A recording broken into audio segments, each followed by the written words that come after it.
વર્ષ 2023 અત્યાર સુધીનું સૌથી ગરમ વર્ષ હતું અને વૈશ્વિક તાપમાનમાં સરેરાશ વધારો પૂર્વ ઔદ્યોગિક સ્તરની તુલનામાં 1.5 ડિગ્રી સેલ્સિયસની નજીક હતો. આ માહિતી યુરોપિયન ક્લાઇમેટ એજન્સીએ આપી છે.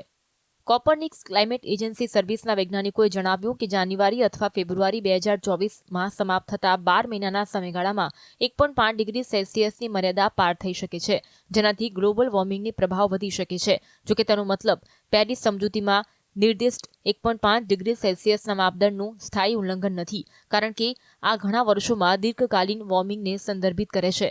વૈજ્ઞાનિકોનું કહેવું છે કે 2023માં પહેલી વખત એવું બન્યું છે કે જ્યારે દરરોજ સરેરાશ વૈશ્વિક તાપમાન પૂર્વ ઔદ્યોગિક કાળના લેવલથી 1 ડિગ્રી સેલ્સિયસ વધુ નોંધાયું હતું. વર્ષ 2023માં આશરે 50% દિવસો વર્ષ 1850થી 1900ના સમયના લેવલથી 1.5 ડિગ્રી સેલ્સિયસ વધુ ગરમ હતા અને પહેલી વખત નવેમ્બરમાં 2 દિવસ 2 ડિગ્રી સેલ્સિયસ કરતાં વધુ ગરમ હતા. વૈજ્ઞાનિકો પ્રમાણે 2023માં વૈશ્વિક સરેરાશ તાપમાન 14.98 ડિગ્રી સેલ્સિયસ રહ્યું હતું, જે 2016માં ગત સર્વોચ્ચ વાર્ષિક લેવલથી 0.17 ડિગ્રી સેલ્સિયસ વધુ હતું.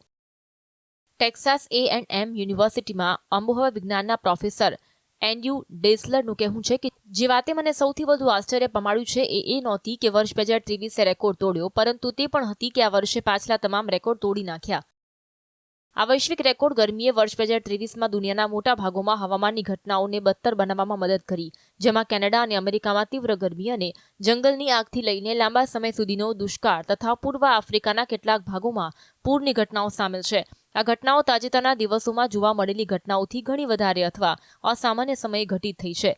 વૈજ્ઞાનિકોનું કહેવું છે કે આ ખરાબ હવામાન દૈનિક ધારે જીવન અને આજીવિકાને નષ્ટ કરી રહ્યું છે. આ સાથે એન્ટાર્કટિક સમુદ્રનો બરફ આશ્ચર્યજનક રીતે નીચલા સ્તરે પહોંચી ગયો છે.